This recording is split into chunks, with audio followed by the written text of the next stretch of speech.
एक image share की थी फ्रॉम अ ट्विटर चैनल, यहाँ पर लिखा भी है शायद Mihir V something, right. So again this is 10 year trend, ठीक है। तो 10 साल में कितनी कंपनीज लार्ज कैप जो थी वो मिड कैप बन गई या स्मॉल कैप बन गई, कितनी mid cap companies large cap बनी या स्मॉल मिड कैप ही रही और स्मॉल कैप बन गई, और स्मॉल कैप कंपनी कितनी माइक्रो कैप बन गई।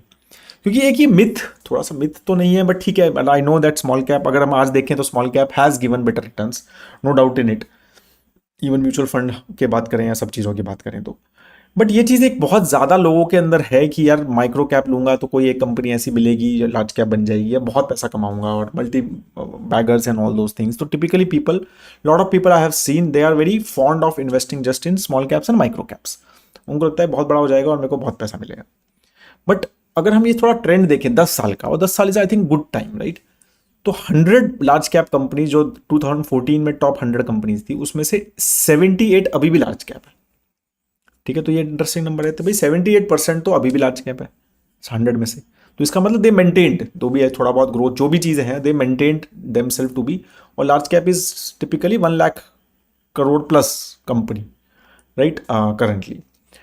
और अगर हम मिड कैप की बात करें तो 150 कंपनीज में से करंटली 75 कंपनीज मिड कैप है। 75 कंपनीज मिड कैप से हट गई। अब मिड कैप से गई कहाँ वो, ठीक है। तो 21 कंपनीज तो माइक्रो कैप बन गई। अब हमें इसमें से कोई हमें अटक जाए तो हो गया काम, राइट। तो 150 में से 21 तो माइक्रो कैप बन गई, मतलब वो 500 के बाद चली गई, राइट। वेरी स्मॉल कंपनीज, तो उनका तो काफ़ी ज़्यादा नुकसान हो गया। और सिर्फ 19 कंपनीज, राइट, 19 ही लिखा है ना ये, हाँ, तो 19 कंपनीज जो हैं वो जो है ओवरऑल उसमें गई हैं लार्ज कैप में। तो 150 में से 19 कंपनीज लार्ज कैप, तो वहाँ पर अच्छा खासा ग्रोथ हुआ, राइट। और small cap around 35 company small cap बन गई। तो इस तरह से मतलब मेजरली 150 कंपनीज का ट्रेंड रहा, ठीक है। अब अगर हम स्मॉल कैप देखें तो 250 कंपनीज उस टाइम थी स्मॉल कैप में, उसमें से 112 अभी भी स्मॉल कैप है। तो सेम, मतलब दे हैव मेंटेन ऊपर नीचे थोड़ा बहुत रैंक, बट सेम। अब ये इंटरेस्टिंग देखो, 92 माइक्रो बन गई, अब उसमें से और चली गई नीचे, राइट। अब और 43 ही मिड कैप बनी, और इंटरेस्टिंगली आई थिंक सिर्फ 3 कंपनीज हैं यहाँ पर, राइट, 3 ही लिखा है ना यहाँ पर, हाँ, 3 कंपनीज जो हैं वो जो है लार्ज कैप बनी है। तो स्मॉल कैप से सिर्फ 3 कंपनी 10 साल में लार्ज कैप बनी है।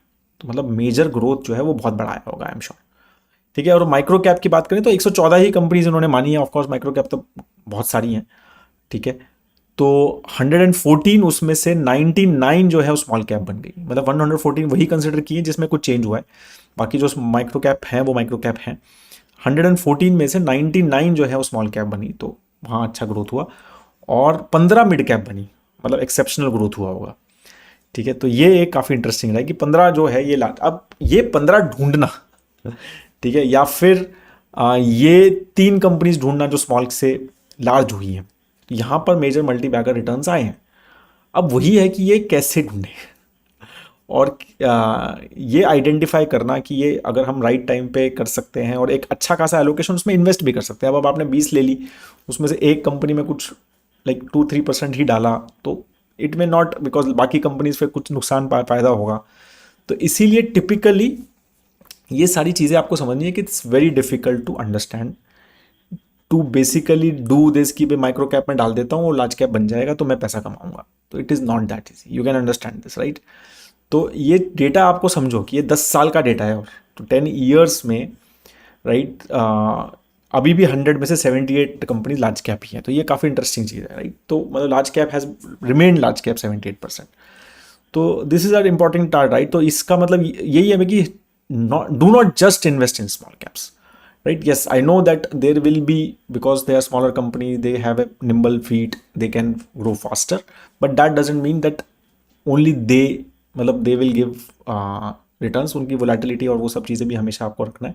लार्ज कैप एलोकेशन ना रखना, ये सब नहीं सोचना चाहिए, दैट्स व्हाट आई थिंक। हाँ, ये एक बहुत interest, again as I said कि may be this may I have share this, but I think we should just read it again and again. Charlie Munger की ये जो स्टेटमेंट्स हैं, और इन्वेस्टर अगर आप हो तो ये चीज़ बहुत ज़्यादा ज़रूरी है। मेरे को लगता है कि अगर एक अच्छा इन्वेस्टर बनना है, truth is that our abilities are not so high and part of the reason for the success we have had is that I think we understand our limitations better than others, but I don't call that humility. ये बहुत जबरदस्त चीज है.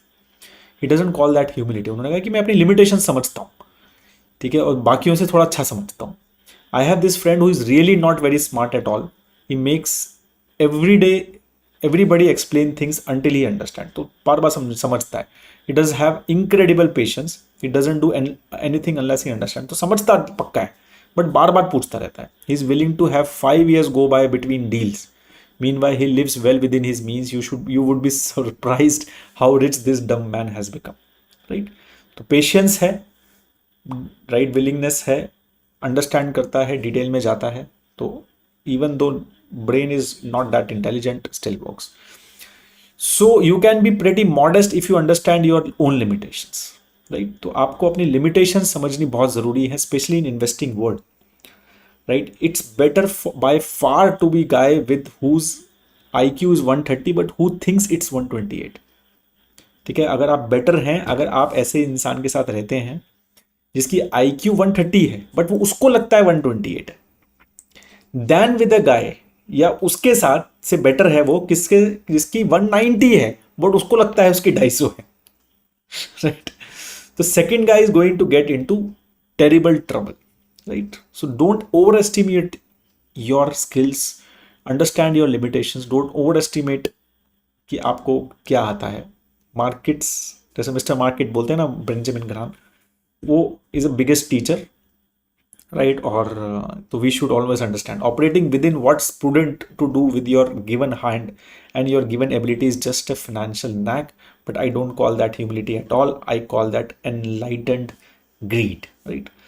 तो वही है कि he doesn't call it as a humility, मतलब कि मेरे को अपनी लिमिटेशन पता है, ये मेरी ह्यूमिलिटी नहीं है, ये एनलाइटेंड ग्रीड है कि ठीक है मुझे अपनी पता है तो मेरे को पता है कि उसको कैसे मनूवर करना है अपनी एबिलिटीज़ को, कि लिमिटेशन को पता होने के बाद how will I win, right? So that is how greedy I am, right?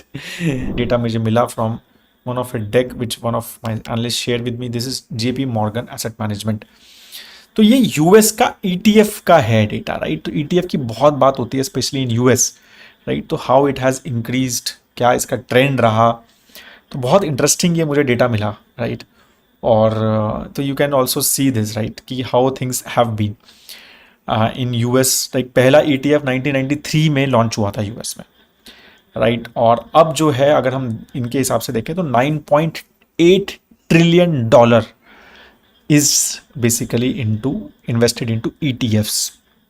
अब ETFs बहुत टाइप के होते हैं, इंडिया में भी हैं बट वहाँ पर थोड़े ज़्यादा टाइप के हैं.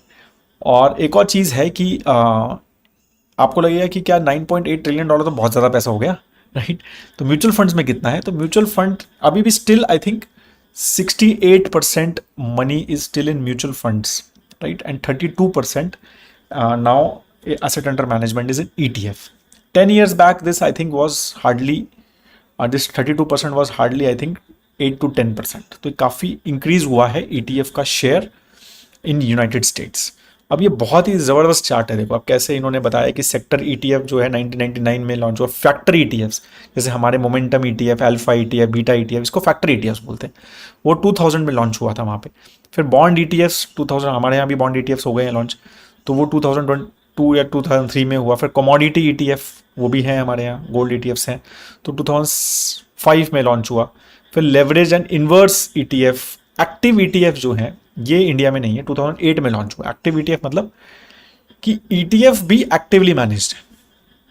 ETF है ETF ही, जैसे हमारे यहाँ तो जितने भी ETF है सब पैसिव मैनेजमेंट और इंडेक्स बना हुआ है उसका ETF है.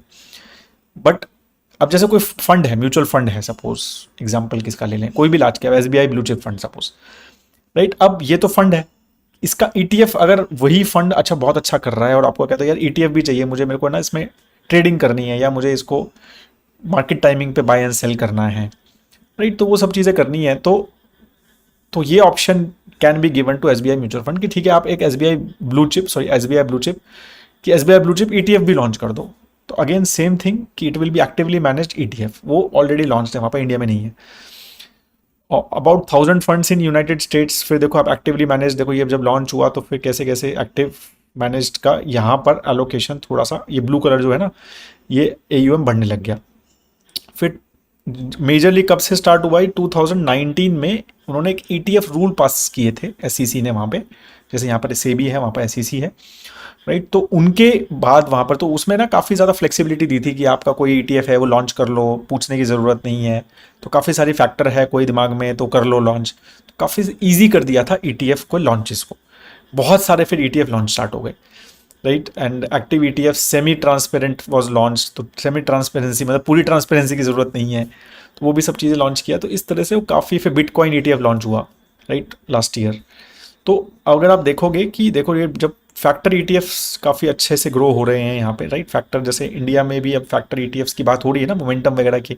मैं वीडियोस बना रहा हूँ तो बहुत सारे लोगों का कमेंट देखो आप, तो मोमेंटम है, अल्फा है, लोग उसको देख रहे हैं, लाइक वैल्यू ETFs हैं, राइट, या फंड्स हैं, इंडेक्स फंड्स हैं, ETFs हैं, राइट। तो वो भी काफ़ी देखो अब बड़ा, green colour is quite big, right. और अब ये एक्टिव ETFs भी वहाँ पर नया पैसा काफ़ी ज़्यादा ऐसा बोल रहा है कि लास्ट ईयर जो पैसा आया है ETFs में 29% एक्टिव ETFs में आया है, राइट। तो एक्टिव ETFs का ऑफकोर्स एक्सपेंस रेशियो वगैरह ज़्यादा होगा, right, but majorly just gives flexibility to some of the investor. कई लोगों को ETFs में इन्वेस्ट करना पसंद है कि भाई मेरे को मतलब हर टाइम की वैल्यू दिखे, मेरे को एंड ऑफ द डे नहीं दिखे, तो वो सब चीज़ें हैं। तो बट ये बहुत इंटरेस्टिंग है, टोटल 3596 ETFs है। तो राइट, तो यू कैन इमेजिन, राइट, कि भाई इतने ज़्यादा ETFs हैं, ये कैसे, उसमें से भी चूज़ करने के लिए एडवाइजर चाहिए, राइट। तो $9.8 trillion now it is being manage. Market cap weight जैसे हमारे निफ्टी 50 है, या NSE 100 है, निफ्टी 500 है, इस तरह के, तो अभी भी मेजरली वही है।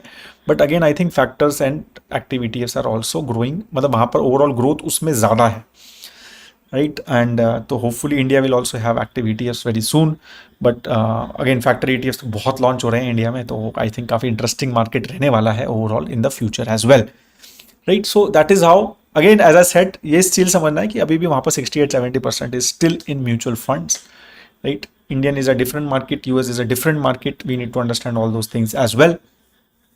तो बट ये काफ़ी इंटरेस्टिंग है space overall, and I think we should track it as well. That is all I have on this knowledge section and on this video. I hope that आपको ये अच्छा लगा, राइट। अगर आपको अच्छा लगा तो प्लीज़ लाइक ज़रूर कीजिए वीडियो को, और अगर आप फ्रेंड्स एंड फैमिली के साथ शेयर कर सकते हैं तो that will be very very helpful. Thank you so much guys, have a great time ahead. जय हिंद।